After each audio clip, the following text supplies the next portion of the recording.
Hi there, this is Jefferson. Why would ever someone in the world advocate the movement Zeitgeist? Why? Because they understood the idea. Because they understood the idea.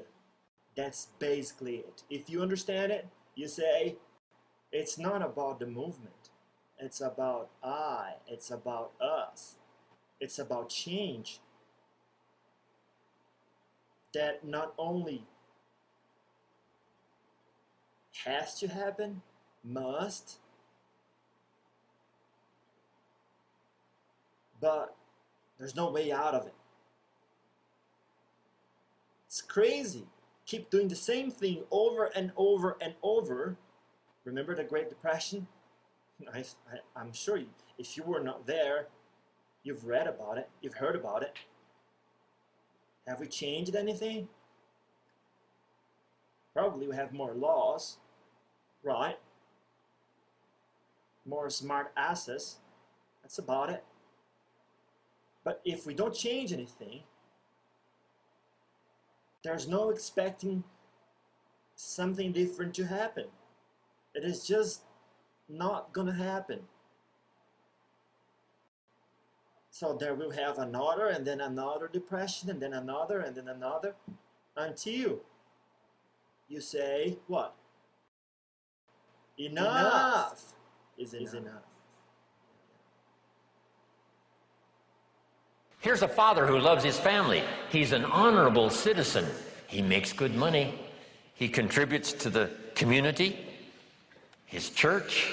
He's a good man. But this morning he's in a hurry in Los Angeles, late for an appointment, and he's pushing it with his automobile. He comes to the intersection and the light turns red, and a little voice in his head says, "Go ahead, you're late. You can make it." And now he's dead.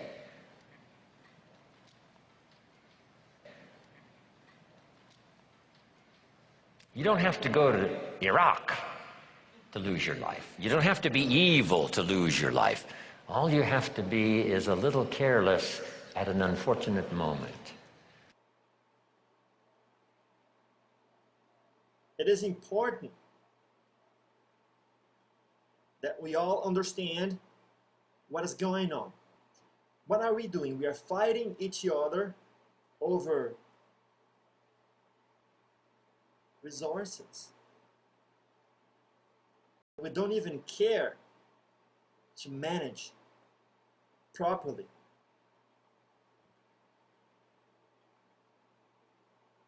And that's to be expected because we have no education.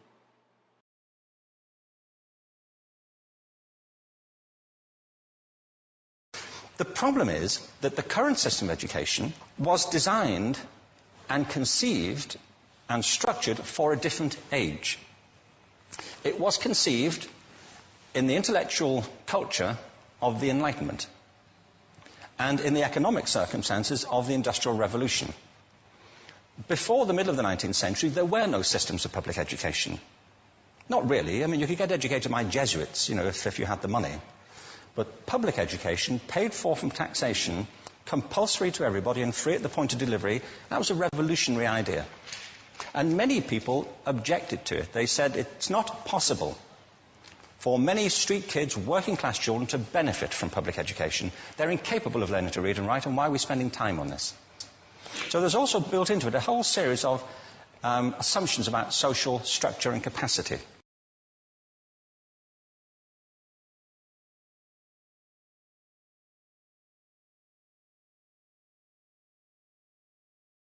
In essence, to me, all of the marvels of science and technology, all of the electronics and mechanical wonders, are just so many millions of tons of junk, unless it enhances the lives of men.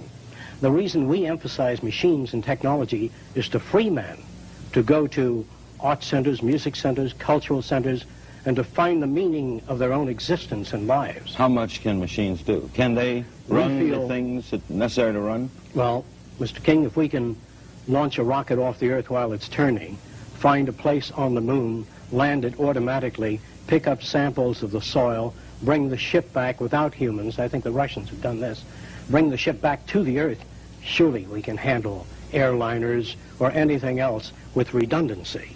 With redundancy.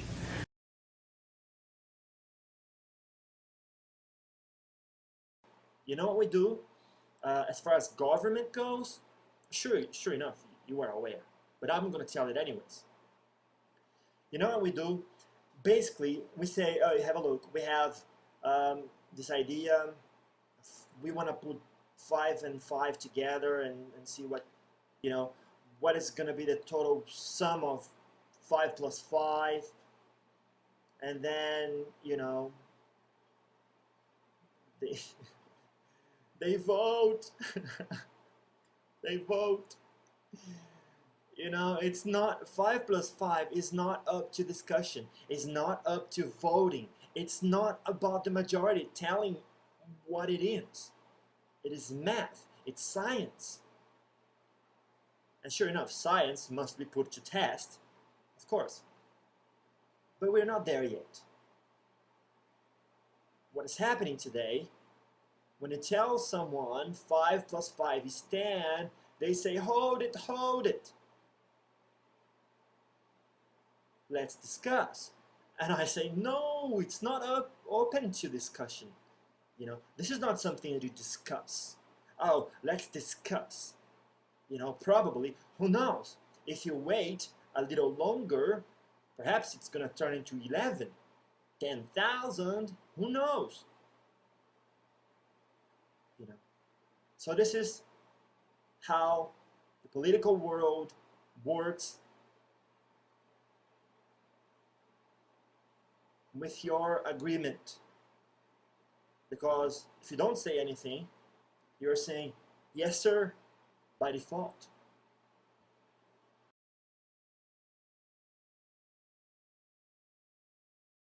When I was a young man growing up in New York City, I refused to pledge allegiance to the flag. Of course, I was sent to the principal's office, and he asked me, why don't you want to pledge allegiance? Everybody does.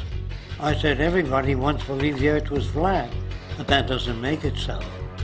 I explained that America owed everything it has to other cultures and other nations, and that I would rather pledge allegiance to the earth and everyone on it. Needless to say, it wasn't long before I left school entirely, and I set up a lab in my bedroom. There I began to learn about science and nature. I realized then that the universe is governed by laws, and that the human being, along with society itself, was not exempt from these laws.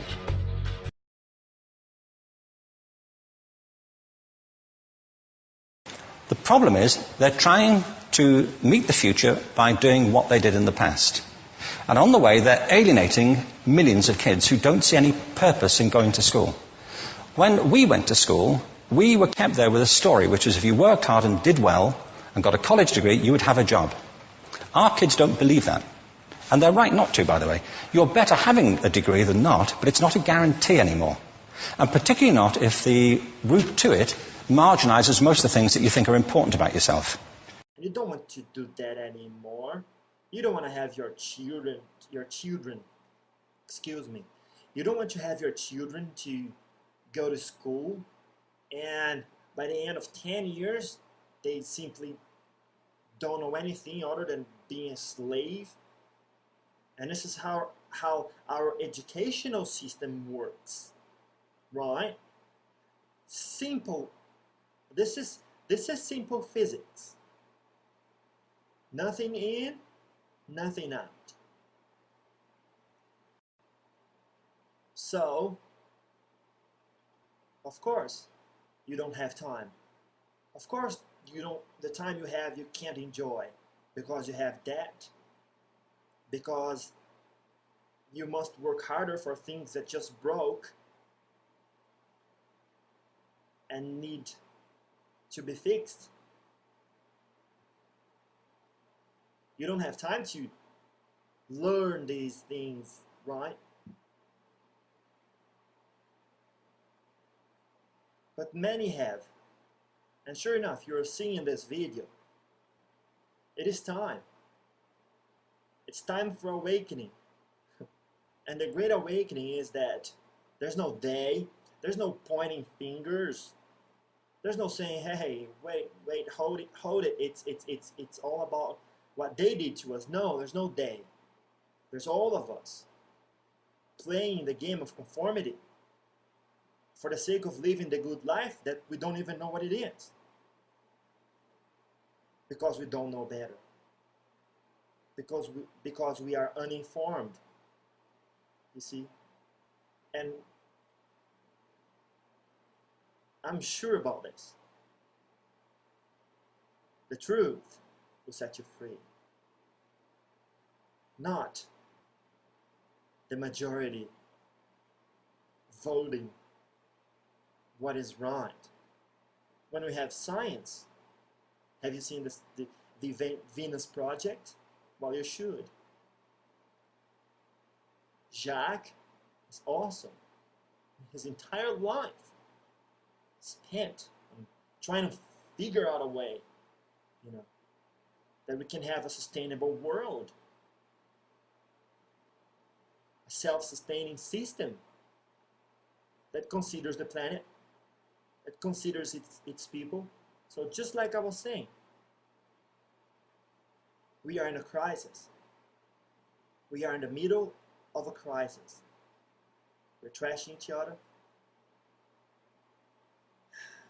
We're trashing our planet. And we are not even having fun with it. So think about it. And those are the reasons why you should inform yourself. It doesn't matter what religion you are. It is not up to that.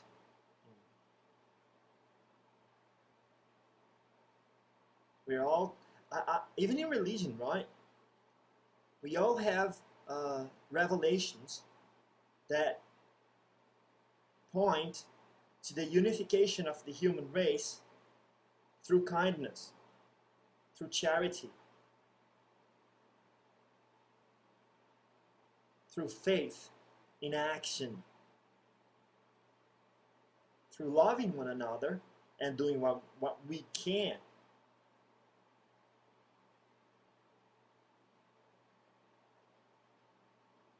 to transform here below as it is above, And above, if you are the guy that believes in life after death, sure enough, you are aware,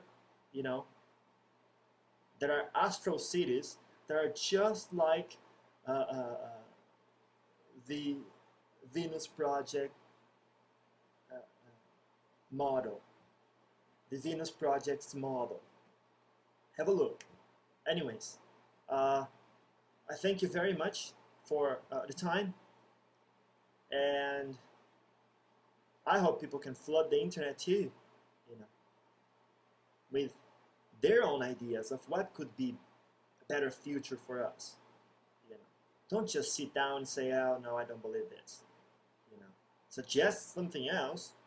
Say something. You're important. We all are, right? So, and skip the trash. You don't have to blame people. Just skip the trash. Your time is valuable. It's important. Don't just waste it. All right? Thank you.